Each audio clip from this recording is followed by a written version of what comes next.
इस कहानी की शुरुआत में हमें एक चलता फिरता शहर दिखाया जाता है। यह इंजीनियरिंग का एक अद्भुत नमूना है।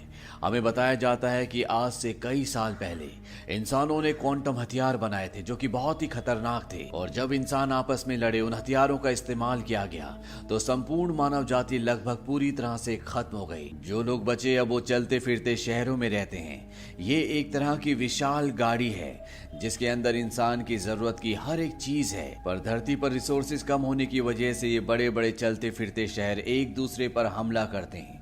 यहीं पर हमें एक बहुत बड़ा शहर दिखाया जाता है जो लगातार बड़ी तेजी से आगे बढ़ रहा होता है, और इस शहर का नाम होता है द सिटी ऑफ लंदन। ये बहुत ही ताकतवर है। इसका जो कमांडर है उसका नाम वैलेंटाइन है।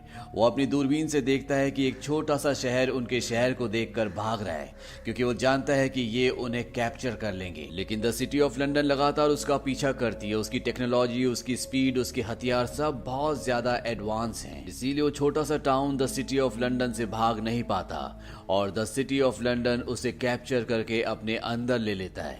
ये ऐसा लगता है जैसे किसी विशाल मछली ने छोटी सी मछली को निगल लिया हो। अब जिस टाउन को उन्होंने कैप्चर किया है उसके जितने भी लोग होते हैं उन सबको बाहर निकाला जाता है, और उन्हें कहा जाता है कि तुम यहाँ पर गुलाम नहीं हो, तुम्हें यहाँ पर अच्छी जिंदगी मिलेगी, पर तुम्हें यहाँ पर काम भी करना पड़ेगा।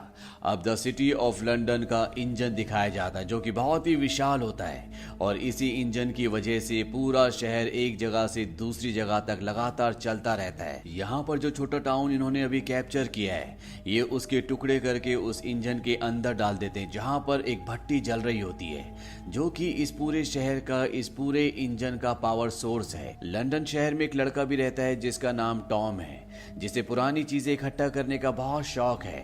टॉम के पास इस चलते फिरते शहर के कमांडर वैलेंटाइन की बेटी आती है।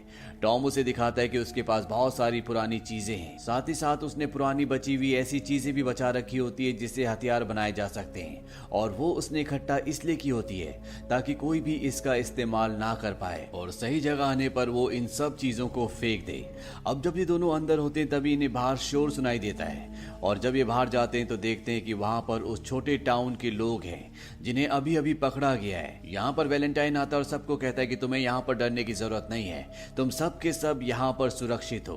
अब इसी भीड़ में एक लड़की को दिखाया जाता है जिसने अपने चेहरे पर नकाब पहना हुआ है, और ये लड़की उसी टाउन की लड़की है जिस टाउन को अभी लंदन शहर ने कैप्चर किया है। वो धीरे धीरे वैलेंटाइन की तरफ बढ़ती है, पर टॉम उसे देख लेता है। वो समझ जाता है कि इसके इरादे नेक नहीं है। इससे पहले कि टॉम उस लड़की तक पहुंचता, वो चाकू निकालती है और वैलेंटाइन के पेट में मार देती है। वो वैलेंटाइन को कहती है कि तुमने मेरी मॉम को मारा था, मेरा नाम हेस्टर शॉ है। उसका नाम सुनकर वैलेंटाइन चौंक जाता है। अब इससे पहले कि हेस्टर एक बार फिर से उस पर चाकू से वार करती, टॉम उसे रोक लेता है। हेस्टर वहां से भाग जाती है और टॉम और वैलेंटाइन भी उसका पीछा करना शुरू कर देते हैं। हेस्टर उस जगह पहुंच जाती है जहां पर इस पूरे शहर का इंजन है। ये बहुत ही खतरनाक जगह होती है और हेस्टर चारों तरफ से फंस जाती है, क्योंकि एक तरफ टॉम होता है और दूसरी तरफ वैलेंटाइन। तभी वो उस जगह पहुंच जाती है जहां से इंजन सारा वेस्ट मटेरियल बाहर फेंक रहा होता है, और अब उसके पास यहाँ से कूदने के अलावा कोई भी रास्ता नहीं है। वो वहां से कूद कर निकलने वाली होती है कि टॉम उसका हाथ पकड़ लेता है। हेस्टर टॉम से अपना हाथ छोड़ने के लिए कहती है।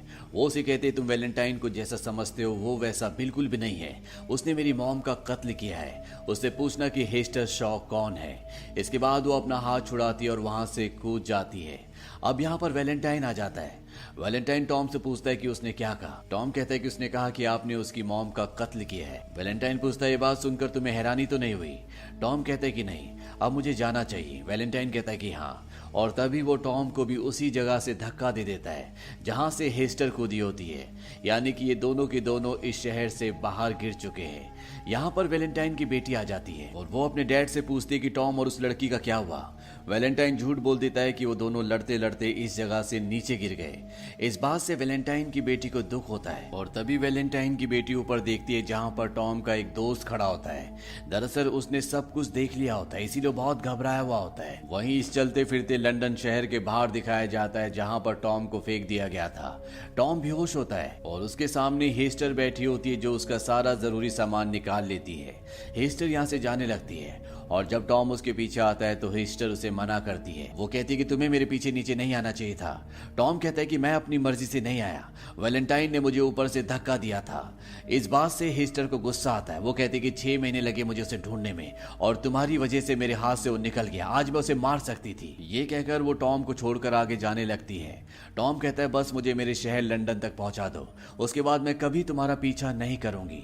अब ये दोनों के दोनों यहाँ से पैदल ही आगे बढ़ना शुरू कर देते हैं।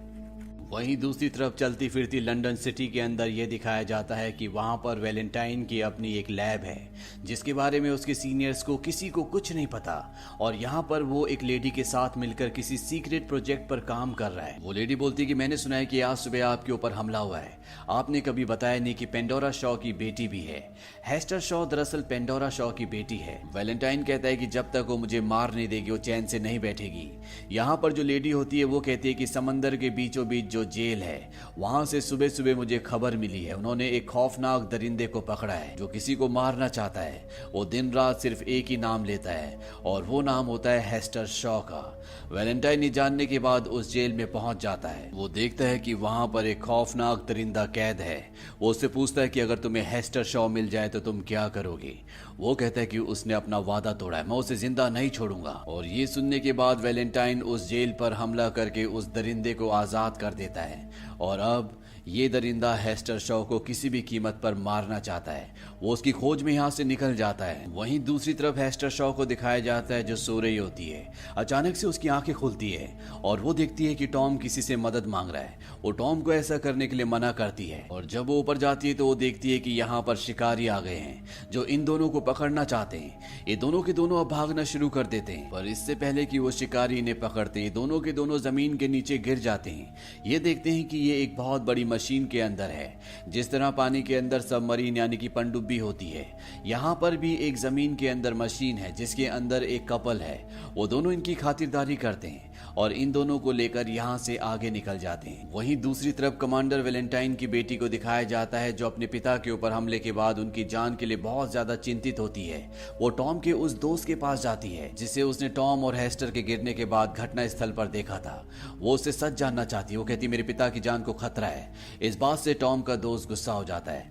वो कहता है कि तुम्हारे पिता की जान को खतरा नहीं है बल्कि हमारी जान को खतरा है और तुम्हारे पिता ने टॉम को ऊपर से नीचे धक्का दिया था। साथ ही साथ वो उसे ये भी बताता है कि तुम्हारे पिता उसी तरह के हथियार बनाने की कोशिश कर रहे हैं जिन हथियारों से ये दुनिया खत्म हुई थी।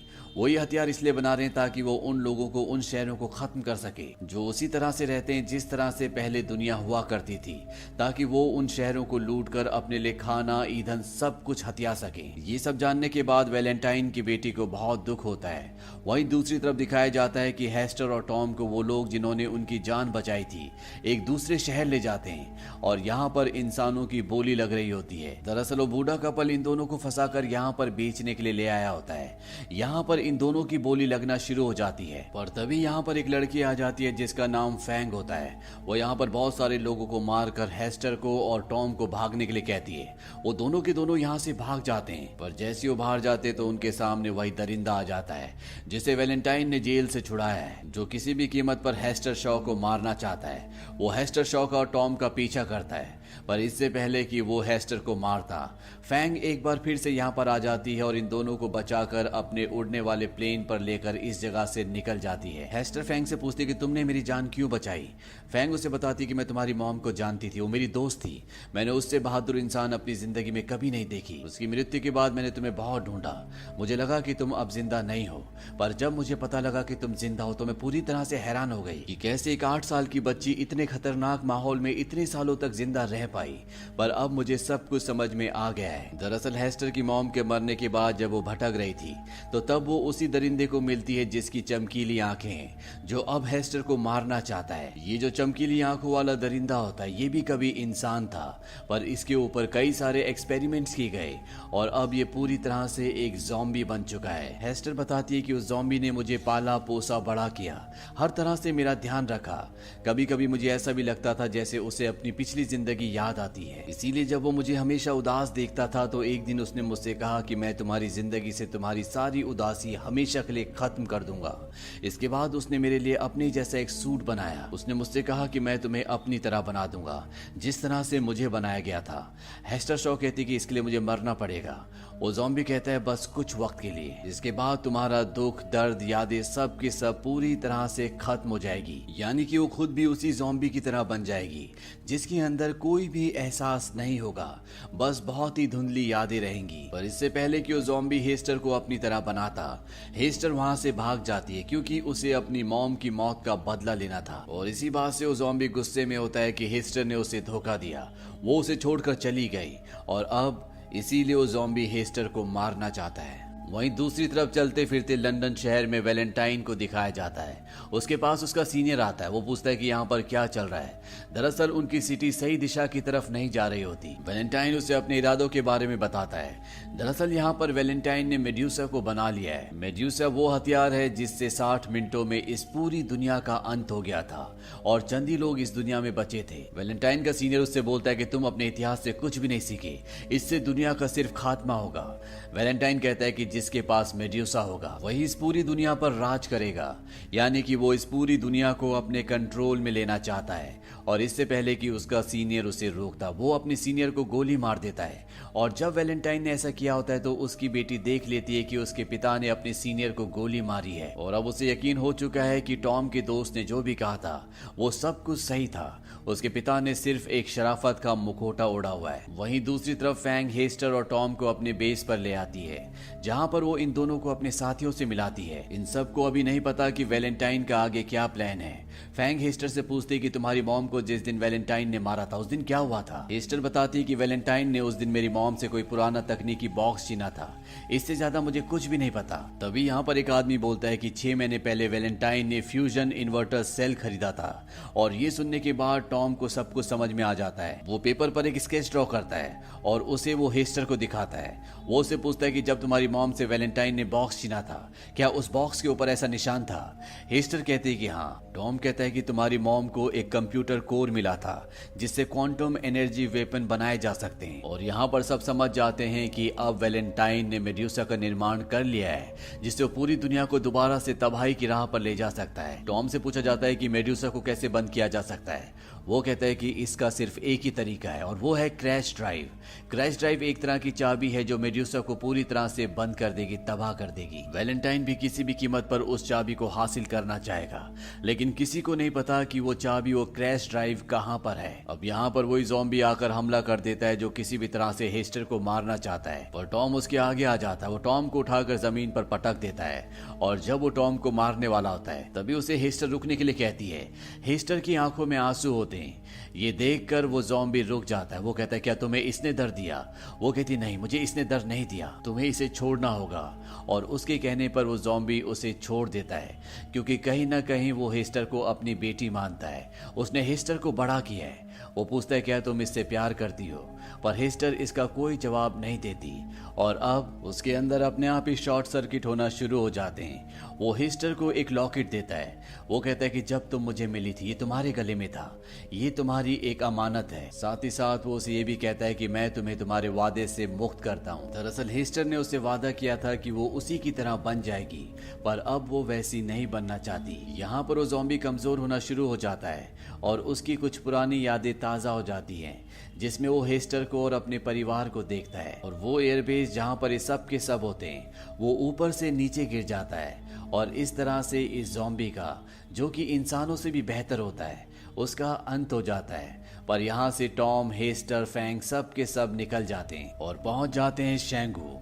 ये धरती पर एक ऐसा शहर होता है जहाँ पर इंसानी सभ्यता आज भी उसी तरह से बसती है जैसे दुनिया के विनाश से पहले बसा करती थी। यहाँ के लोग शांति प्रिय होते हैं, पर जब उन्हें पता चलता है कि वैलेंटाइन ने मेड्यूसा का निर्माण कर लिया है और वो इनके ऊपर हमला करने आ रहा है, तो ये फैसला करते हैं कि चलते फिरते लंदन शहर को पूरी तरह से तबाह कर देंगे। हालांकि टॉम ऐसा नहीं चाहता क्योंकि वो जानता है कि लंदन शहर के अंदर बहुत सारे मासूम परिवार हैं, पर यहाँ के लोगों के पास भी अब कोई रास्ता नहीं होता। वहीं हेस्टर उस लॉकेट को देख रही होती है जो उसे ज़ॉम्बी ने दिया था, जो कि उसकी निशानी उसके पास थी। और जब वो उसे खोलती है तो वो देखती है कि उसके अंदर एक ड्राइव होता है जिस पर वही निशान होता है जिसका स्केच टॉम ने बनाया होता है। वो टॉम के पास उस ड्राइव को ले जाती है। टॉम समझ जाता है ये क्रैश ड्राइव है जिससे मेड्यूसा को पूरी तरह से खत्म किया जा सकता है। दरअसल हेस्टर की मॉम ने इसे लॉकेट के अंदर डालकर उसके गले में डाल दिया था। वहीं अब वैलेंटाइन मेड्यूसा से इस शहर की दीवार पर, जिसे आज तक भेदा नहीं किया, हमला कर देता है और मेड्यूसा के हमले से दीवार पूरी तरह से ध्वस्त हो जाती है। और अब यहाँ से फैंग और उसके साथी लंदन शहर की तरफ बढ़ चलते हैं। मेड्यूसा को लगातार नहीं चलाया जा सकता क्योंकि उसे चार्ज होने में कुछ वक्त लगता है। इसी बात का फायदा उठाकर फैंग, हेस्टर और कुछ और लोग लंदन शहर तक पहुंच जाते हैं। फैंग और वैलेंटाइन के बीच में लड़ाई शुरू हो जाती है और मौके का फायदा उठाकर यहाँ से हेस्टर उस जगह पहुंच जाती है जहां पर मेड्यूसा है। वहां पर ड्राइव फिट करने का एक पोर्टल होता है जहां पर MED लिखा होता है और जो हेस्टर के पास ड्राइव है उस पर लिखा होता है USA, यानी कि MEDUSA मेड्यूसा। और जब वो उसे वहां फिट करती है तो मेड्यूसा पूरी तरह से ऑफ हो जाता है। वहीं वैलेंटाइन फैंग को मार देता है। इसके बाद वो अपनी बेटी के पास जाता है और उसे अपने साथ चलने के लिए कहता है, लेकिन उसकी बेटी मना कर देती है। वो कहती है कि तुम खूनी हो। यहाँ से वैलेंटाइन सीधा अपने फ्लाइंग ऑब्जेक्ट पर जाता है, पर उनका फ्लाइंग ऑब्जेक्ट उड़ नहीं पाता क्योंकि वो रस्सी से बंधा हुआ होता है। और जब वैलेंटाइन ऊपर देखने के लिए आता है तो वहां पर हेस्टर होती है। यहाँ पर वैलेंटाइन हेस्टर को बताता है कि तुम मेरी बेटी हो। इन दोनों के बीच में बहुत लड़ाई होती है। वहीं लंदन शहर लगातार उस दीवार की तरफ बढ़ रहा होता है जो बहुत ऊंची है, जो लगभग टूट चुकी है। और अगर वो उससे टकराया तो लंदन शहर के अंदर रहने वाला हर एक नागरिक पूरी तरह से मर जाएगा। इसे अब रोका भी नहीं जा सकता क्योंकि इसे कंट्रोल करने वाले सभी मारे जा चुके हैं। इसीलिए टॉम उस इंजन को पूरी तरह से ध्वस्त कर देता है जिससे ये शहर आगे बढ़ रहा होता है। इंजन के धमाके से यहाँ पर वैलेंटाइन का जो प्लेन जो बंधा हुआ होता है वो भी छूट जाता है। वो हवा में उड़ना शुरू हो जाता है और जब इन दोनों के बीच में हाथापाई हो रही होती है तभी टॉम वहां पर अपना फ्लाइंग ऑब्जेक्ट लेकर आता है। हेस्टर उस पर चढ़ जाती है और इसके बाद टॉम अपने फ्लाइंग ऑब्जेक्ट से उनके प्लेन पर एक मिसाइल छोड़ता है जिससे उनका प्लेन क्रैश होकर नीचे गिर जाता है और वो ठीक उस जगह गिरता है जहां पर लंदन सिटी धीरे धीरे आगे बढ़ रही होती है।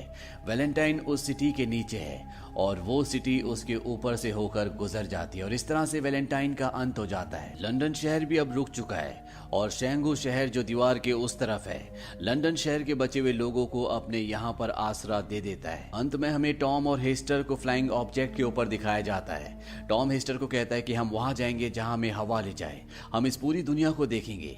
और इसके बाद ये दोनों एक दूसरे के गले लग जाते हैं। इसी के साथ ये कहानी यहीं पर खत्म हो जाती है। ये फिल्म सन 2018 में रिलीज हुई थी।